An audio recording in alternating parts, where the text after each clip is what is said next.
खबरों के निष्पक्ष विश्लेषण के लिए सब्सक्राइब करें Jantantra TV and press the bell icon. Never miss any update.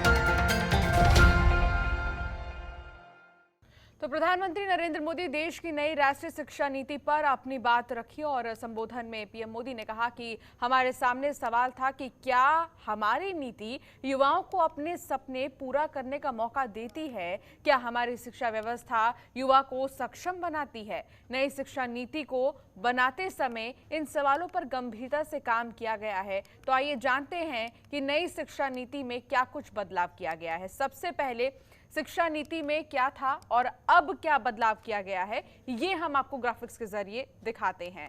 तो देखिए, बड़ी बातें आखिर क्या कुछ प्रधानमंत्री नरेंद्र मोदी ने कहा, ये हम आपको दिखा रहे हैं और आगे भी चर्चा करेंगे कि आखिर क्या कुछ बदलाव किया गया है।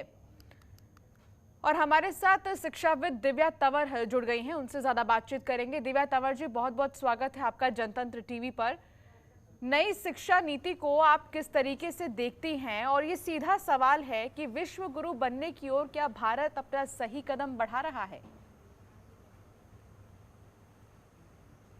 देखिए मैम, ये ना एक बहुत ही अच्छा मूव है। अगर इसको पॉजिटिव, अगर मैं सच में इस नीतियों की तरफ जाऊं, इम्प्लीमेंटेशन की बातें छोड़ दूं, तो कहने के लिए बहुत ही अच्छी नीतियां हैं जिसका हम बहुत दिनों से इंतज़ार कर रहे थे कि किस तरीके से हम इस चीज़ को करें कि बच्चों को स्वावलंबी बनाएं, कि उनको इतना सब कुछ पढ़ने के लिए बाद इतना पैसा इस पे व्यर्थ करने, व्यर्थ तो नहीं कहूँगी सर, नेगेटिव वर्ड, कि इतना पैसा जब माँ बाप अपने बच्चे की शिक्षा पर लगाते हैं और उसके बाद भी उनको बाहर जाके अपनी जॉब को ढूंढना पड़े और किसी के ऊपर निर्भर करना पड़े, तो कहीं ना कहीं जब हमारे प्रधानमंत्री जी कहते हैं कि स्किलिंग पे एक अच्छा मूव होगा और हम लोग ये करते हैं कि इस तरीके से हम बच्चों को पढ़ाएंगे कि वो आत्मनिर्भर बने, तो ये कहीं ना कहीं बहुत ही अच्छा मूव है।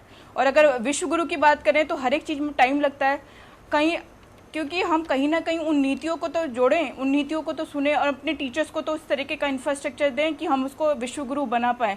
कहीं ना कहीं हम उस चीज़ में बहुत ही पिछड़े हुए हैं अभी, तो इसमें बनने में काफ़ी टाइम लगेगा। पर अगर नीतियों की बात करी जाए तो नीतियाँ काफ़ी अच्छी हैं। दिव्या जी, आप मल्टीटास्किंग हैं और आप इस डिपार्टमेंट को बखूबी समझती भी हैं और बहुत सारे सोशल एक्टिविटीज़ भी आप क्योंकि कर चुकी हैं, तो आप जैसा कि कह रही हैं कि एक तरह से ये पॉजिटिव ही है, लेकिन आने वाले समय में जो गरीब परिवार है, फाइनेंशियली क्या ये अफोर्डेबल होगा? नहीं, ये बिल्कुल अफोर्डेबल नहीं है। अगर आपने शिक्षा नीति को हर एक जगह से स्टार्ट करना है तो आत्मनिर्भर बनाने के लिए सबसे ज़रूरी है कि आप उस जगह को, उस जो तबका है जहाँ के अंदर, जहाँ पे टीवी नहीं है, जहाँ पर अगर मैं टीवी की बात करूँ तो जहाँ पे इलेक्ट्रिसिटी भी नहीं है, तो वहाँ पे हम इंटरनेट किस तरीके से प्रोवाइड करेंगे, ये बहुत बड़ा प्रश्न है। कि जहाँ पे रोटी कपड़ा मकान के साथ अगर डिजिटलाइजेशन के ऊपर हम मूव कर रहे हैं तो बहुत ज़रूरी है कि हमें देखना कि हम उनकी बेसिक नीड को भी तो पूरा करें। ये बहुत महत्वपूर्ण चीज़ आप बता रही हैं कि जाहिर सी बात है, जहाँ पर डिजिटल प्रॉब्लम है और जहाँ पर नेटवर्क्स नहीं है, जहाँ पर लोग अफोर्ड नहीं कर पाते हैं लैपटॉप, फ़ोन, मोबाइल, ये सारी चीज़ें, वो लोग कैसे अपनाएंगे इस नई शिक्षा नीति को? इन सब के बीच प्रधानमंत्री का ये कहना था दिव्या जी कि जो अब डिजिटली पढ़ाया जा रहा है, ऑनलाइन क्लासेस जो लिए जा रहे हैं, इसे बरकरार रखेंगे। इस पर भी हम चर्चा करेंगे। एक छोटे से ब्रेक के लिए रुकेंगे और ब्रेक के बाद फ़ौरन हाजिर होंगे।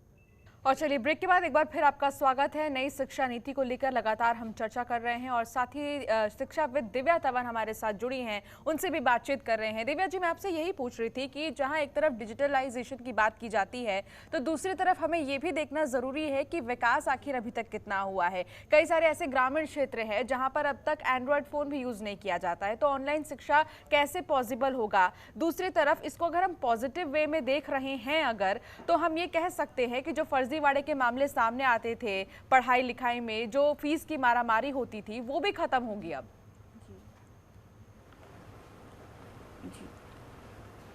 देखिए, मैं यही कह रही हूँ कि इसके अंदर ना बहुत कुछ बहुत अच्छा है, पॉजिटिव है। अगर हमारी सरकार इसका इंफ्रास्ट्रक्चर हमें प्रोवाइड कर सके, उस तरीके के टीचर्स हमें प्रोवाइड कर सके जो डिजिटलाइजेशन वे में या ई लर्निंग का अगर मोड कहा जाए कि ई लर्निंग के तरह पढ़ा सकें, और उस तरीके के जो इंस्टीट्यूट हैं वो उस तरीके से स्वावलंबी बना सके। वाईफाई जैसे जिसको कहा जाता है ना, फूड है, वो फूड है डिजिटलाइजेशन के लिए, कि गाँव में किस तरीके से हम इसको समृद्ध बना पाएंगे, किस तरीके से इसको मूव करा पाएंगे इस नीति को। तो ये बहुत ज़रूरी है कि हम छोटे स्तर से स्टार्ट करें, स्कूल से स्टार्ट करें, जहाँ पे बच्चों के लिए डिजिटलाइजेशन का मतलब बताया जाए, समझाया जाए और उसी तरीके से टीचर्स को भी बताया जाए कि अब हमारी शिक्षा इस तरीके से मूव कर रही है, इस तरीके से, इस डायरेक्शन की, यानी कि शिक्षा की दिशा और दशा दोनों तय करना बहुत ज़रूरी है। एक चीज़ और आपकी बात से मुझे समझ में आया है कि जो टीचर्स की ट्रेनिंग है उस पर भी अब बहुत ज़्यादा फोकस करना होगा, क्योंकि वो टीचर जो सिर्फ एक ब्लैक बोर्ड और चौक तक रह गए थे, लेकिन अब उन्हें कैमरा फेस करना है, उन्हें बाकायदा मार्कर और एक बोर्ड के साथ समझाना है इतने सारे बच्चों को और एक साथ मैनेज करना है, तो एक बहुत बड़ा चैलेंज है दिव्या जी। जी, ये बहुत बड़ा चैलेंज है, क्योंकि बच्चे को एक स्क्रीन में देखकर पढ़ाना बड़ा मुश्किल है। क्योंकि अगर मैं ये अपनी बात करूँ तो मैं तो आईटी प्रोफेसर हूँ, पर जो टीचर्स हिंदी, इंग्लिश या मैथमेटिक्स पढ़ाते हैं उनके लिए बहुत डिफिकल्टी होने वाली है। और साथ में ये होने वाला है कि बच्चों की जो कंसंट्रेशन, जैसे छोटे जो बच्चे होते हैं उनके साथ मेन यही होता है कि उनकी कंसंट्रेशन, बड़े बच्चे फिर भी समझ जाते हैं पर छोटे बच्चों के लिए बड़ा मुश्किल होता है। तो वहाँ पर टीचर्स ने कहीं ना कहीं उस तरीके के अपने पढ़ाने के तरीके को चेंज करना पड़ेगा, जो मोर ऑन द सेंटर, बच्चा स्टूडेंट सेंट्रिक होगी, ना कि टीचिंग सेंट्रिक होगी। रोड मैपिंग को जो कहा जाता है कि रोड लर्निंग को हमें इस तरीके से हटाना पड़ेगा और बच्चों को कहीं ना कहीं क्रिएटिविटी सिखानी पड़ेगी, जिस तरीके से उनके अंदर सोचने के लिए क्रिएटिविटी, इमेजिनेशन आगे बढ़े।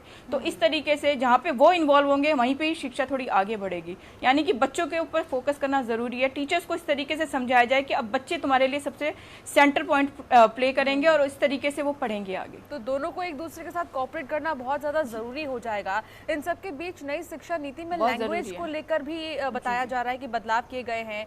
एक मातृभाषा जरूर सब्जेक्ट में होना ही जरूरी है बताया जा रहा है। तो आप कैसे देखती हैं कि कोई भी बच्चा दूसरे स्टेट का लैंग्वेज जहां वो पढ़ रहा है कैसे अपना पाएगा, कैसे कर पाएगा? क्या ये इतना इजी होगा?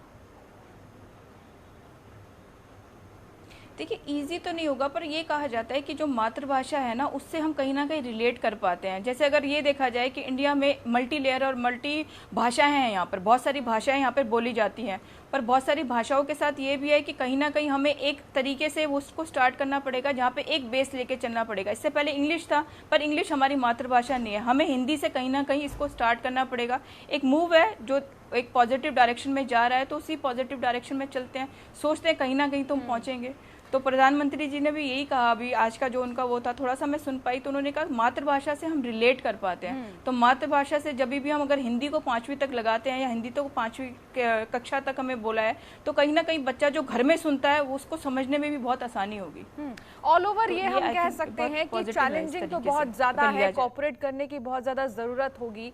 और इसके साथ ही ये भी कहा जा रहा है कि बहुत सारी ऐसी चीजें हैं जो पॉजिटिव भी होने वाली हैं आने वाले समय में। तो नई शिक्षा नीति कई सारी उम्मीदें लेकर आ रही है। दिव्या जी, लगातार आप भी जानकारी दे रही हैं दर्शकों को कि आखिर कैसे ये एक तरफ चैलेंजिंग होने वाला है तो दूसरी तरफ पॉजिटिव भी है।